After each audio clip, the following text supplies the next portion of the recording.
The entire world has awakened, but not Government of India.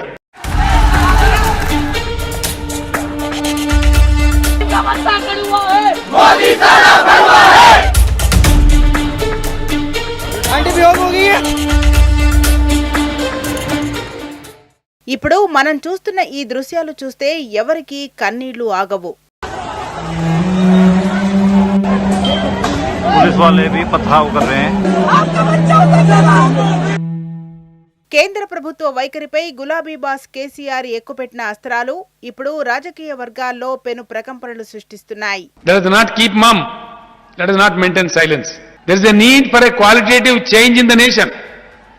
75 valuable years have gone. It's very high time now. I appeal to the youth of this country. This is your country. Future is yours. Please awaken. Please know the reality. Telangana తొలి CM KCR Delhi వీధుల్లోని ప్రస్తుత ఘటనలను ముందే ఊహించారు. దేశ భవిష్యత్తును కాపాడుకోవడానికి యువత రానున్న రోజుల్లో రోడ్డెక్కి ప్రశ్నిస్తుందని రాసిపెట్టుకోండి అని ఆనాడే చెప్పారు. పాలకులను క్వశ్చన్ చేయాల్సిన బాధ్యత నేటి యువతపైనే ఉందని స్పష్టం చేశారు. మౌనంగా భరిస్తున్న ప్రజల సహనాన్ని చేతగానితనంగా భావిస్తే చరిత్ర క్షమించదని గులాబీ బాస్ హెచ్చరించారు. కేంద్రం అనుసరిస్తున్న ప్రజా వ్యతిరేక విధానాలపై దేశవ్యాప్తంగా తిరుగుబాటు తప్పదని ఆయన గతంలోనే ఇచ్చిన హెచ్చరికలు అక్షరాలా నిజమవుతున్నాయి. Rise and fight for your own future. Yes, I know it very well that India reacts. India reacts. I emphasize once again. It is time for the country to react. It is time. There is a requirement of a big change, qualitative change. There is a requirement for a revolution in the country.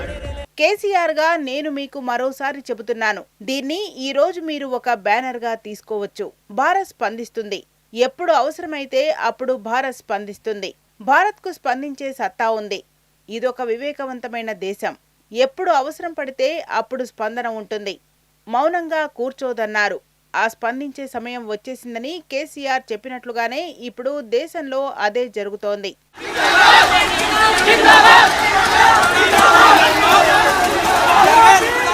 ఇప్పుడు కేంద్రంలోని BJP ప్రభుత్వ అసమర్థ పాలన, నిరుద్యోగుల ఉసురు పోసుకుంటున్న paper లీకులు దేశాన్ని కుదిపేస్తున్నాయి.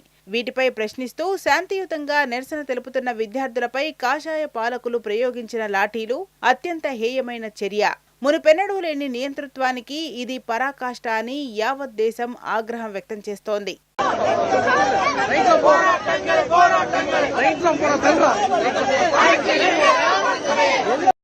నిరుద్యోగుల ఉసురు పోసుకుంటున్న paper లీకుల గురించి ప్రశ్నిస్తే విద్యార్థులను శత్రువుల్లా చూసి బూటుకాళ్ల కింద తొక్కిపడేస్తోంది మోదీ ప్రభుత్వం. ఈ లీకులకు బాధ్యత వహిస్తూ కేంద్ర మంత్రి రాజీనామా చేయాలంటూ నిరసనలు హోరెత్తుతున్నాయి. హస్తిన వీధుల్లో ఆందోళనలు పట్టించుకోకుండా ఎదురుపడిన ప్రతి విద్యార్థిని లాఠీలు విరిగేలా కొడుతున్నారు. కానీ వారు మాత్రం ప్రాణాలను పరంగా పెట్టి ముందుకే సాగుతున్నారు. విద్యార్థులపై పడ్డ ప్రతి లాఠీ దెబ్బకు, చిందిన ప్రతి రక్తపు బొట్టుకు ఈ ప్రభుత్వం ప్రజాక్షేత్రంలో పెద్ద మూల్యమే చెల్లించుకోవలసి వస్తుందని ఢిల్లీ ఘటనను చూసిన ప్రజలు భావోద్వేగంతో చెబుతున్నారు. తమ హక్కుల కోసం పోరాడుతున్న మన యువతకు, విద్యార్థులకు ఇప్పుడు యావత్ దేశం అండగా నిలవాల్సిన సమయం ఆసన్నమైంది. पुलिस वाले भी पथराव कर रहे हैं. ప్రశ్నించే గొంతుకలను బూటకాళ్ల కింద తొక్కేయడమేనా మోదీ సర్కార్ ఇస్తున్న అచ్చేదిన్? చరిత్ర ఎవరిని క్షమించదు.